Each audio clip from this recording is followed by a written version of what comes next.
just to give a little bit of background on the solar industry in Australia, it's been very different to the rest of the world in the way we've built our industry. Before I start on that, I read an interesting article today which surprised me that back in the 70s, I think it was President Carter, installed solar panels on the White House, and everyone screamed blue murder about him doing it. And when Reagan came into power, he quickly took them back off again. But at that time, there was 500 kilowatts of solar in the world. That was how much solar was installed in the world. In Australia, we started our industry primarily looking at solar on residential homes, where the rest of the world focused on commercial and larger projects. Australia has the largest installed base of residential solar in the world, and considering the size of our country, that's a pretty impressive statement. The first 7 years of my business, the largest system we installed was 15 kilowatts. All residential work, I think we did 1 or 2 commercial projects in that 7 years. About 2 years ago, we won our first large commercial project. That was IKEA down at Logan, and we did the small warehouse just north of the actual store. We installed 48 kilowatts. To us, that was a very big project. A couple of weeks later, we started doing the actual store. We installed 740 kilowatts. At the time, it was the second largest solar installation in Queensland, and it still is the largest single roof installation in Queensland. In those following 2 years, we've now installed 6 projects over 500 kilowatts. Considering 30 or 40 years ago, 500 kilowatts was the total capacity of solar in the world, it's a very big difference to what we're doing these days.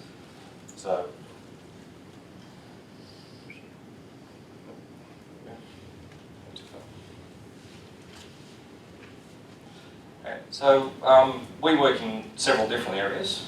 Residential solar. We break commercial solar up into 3 different areas. Small commercial, because of the tariff structure of what they pay for electricity. Medium commercial, which is a slightly higher tariff structure, but generally still smaller businesses. And large commercial, which is the likes of IKEAs and Brisbane Markets and other large projects.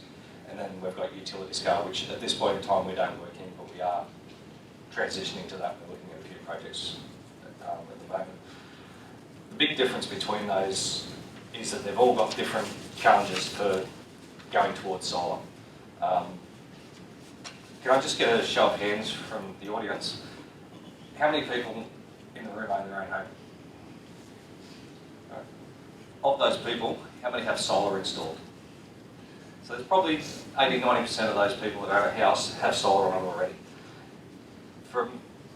Now, for those people, how many people in the audience own their own business? How many of those people have solar on their business? There's 1. That is where the disconnect is with solar, especially in Queensland. Businesses use power during the daytime. Most people go to work during the daytime. So you're putting solar in a place where you don't use it. So in commercial businesses, they are the ideal profile. They use power, come in the morning, turn it on. 5 o'clock in the afternoon when the sun goes down, they turn the power off and they go home. Solar is ideal for most commercial, but Australia hasn't gone down that path, mainly for political reasons. We did tariff structures for residential homes because it was politically motivating for the government in power at the time. So different challenges for each of these market segments. With residential solar, the biggest challenge we have these days is the race to the bottom. If you look at the advertising on TV, every week virtually, you're seeing the price of solar being advertised for a lower and lower price. They're achieving that by buying cheaper and cheaper products. They're not doing anything different, they're just buying cheaper products, they're taking shortcuts. In a lot of cases, they're not paying their employees properly. So businesses who want to do the right thing, genuine businesses, just struggle in the market. It's very hard to compete. And we've seen a lot of very good companies go to business because they're trying to do the right thing. And it's not working. It's going to cause a problem in the next couple of years, and we're already starting to see it. We've seen all these businesses fail, and now we're seeing all those cheap products fail with no warranty support behind it because there's no one left to look after it. So companies like ourselves who have had nothing to do with that installation have got to try and help these customers, and our best advice is to pull the whole lot off because we don't trust any of it. And that's just a total waste of products that have been given a government grant based on 15 years of installation. And usually they're lasting 2 to 5 years at the most. The other challenge on residential is the sales and marketing companies. They are just sales and marketing companies. They have no technical expertise. They've just found that it's an industry. They can go and sell it, make some money. They get the cream off the top. All the risk goes to the actual installer, who's just a subcontractor. And it becomes as soon as they see a problem in the industry, or if their cheap products have stopped working, they just shut down. Take no responsibility, don't worry about it. Some of the biggest examples of that are Beyond Building, who virtually all of their products that they installed have failed. The amount of replacements we do for their products is unbelievable. And they've been gone for quite a few years now, but we're still finding those faults coming through.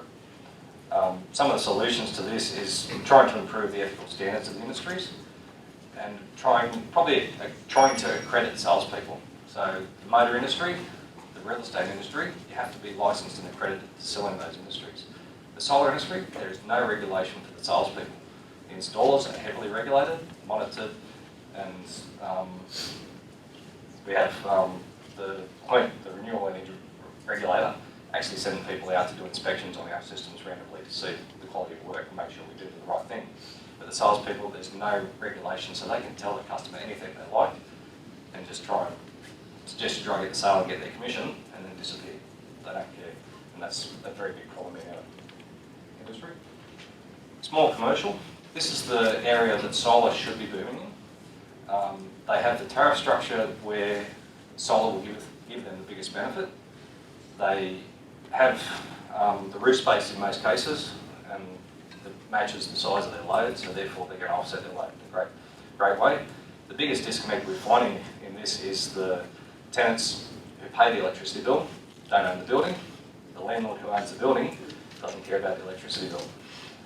We need to find a way to find a model that suits both the landlord and the tenant. It's one of the biggest things that needs to be worked on to improve the uptake of solar on commercial buildings. It should be the biggest area, but it's really being hard to take off in that area. Medium commercial businesses fall into the next category of tariff structures.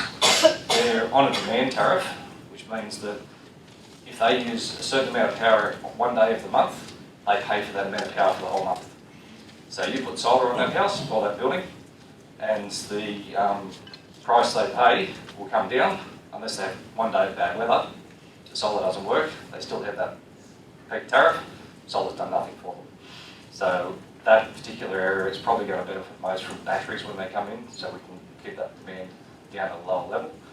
Right now batteries are still not quite at the right price, but they are quickly coming. We're doing our first large-scale battery installation at the moment. I can't speak about the project because of confidentiality, but we're installing a 250 kilowatt battery system, which is one of the largest in Queensland.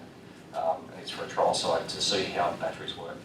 And so that's what's happening with batteries at this point in time. The best solution for this part of the market is tariff structures, trying to get the retailers and the network providers to work on different tariff structures that will encourage these. So maybe looking at less reliance on the demand, looking at better, like increasing the actual kilowatt hour costs, because these particular businesses don't pay much per kilowatt hour, they're paying everything in their demand cost. So we just need to look at different areas and also educating the boards of directors and CEOs of how they can do things differently to manage their usage. Some of it is more, probably solar is not the answer for most of these businesses, it's more about energy efficiency and other renewables for these businesses that are more consistent in their usage. Large-scale commercial is an area that's actually booming at the moment, and it's an area that you wouldn't expect to. Most of the businesses that are going ahead with large-scale solar is mainly international companies, such as IKEA, who have a directive from their head office to be carbon neutral. Their intent is to produce as much electricity as what they consume. At the moment, the IKEA store in Logan, which is that photo, that's 741 kilowatts, is only about half of their maximum demand. So they use a lot of power. They will fill up all their roofs, but, and I wish I put the photo up there, but the EMPU, which is their warehouse, which is about 500 metres up the road, the 48 kilowatts that's on that building takes up a very small portion of that roof space. but they can't put more solar on that building to feed the other because of the way the tariff structures are set up. So it just inhibits businesses from actually offsetting their power usage. So these businesses, they're doing it more for corporate responsibility and social benefit. They can say they're doing the right thing, and the customers like that. The Australian businesses, the large businesses such as Coles and Woolworths being prime examples, they are still purely looking at cost benefits of solar, and therefore they still haven't gone ahead. They keep talking about trial sites, but they still really haven't done much. Where IKEA has done, every store in the country has been done with solar, including IKEA at North Place, which is currently being built, and we're currently putting the solar on that store as we speak. And the ability to share renewals, Trevor touched on this as well, being able to produce power at one location and use it at another location, or building, example of IKEA, they could actually be their own network and supply power to the grid, but they're not allowed to by the regulations. So that's maybe all I'm talking about. So thank you very much.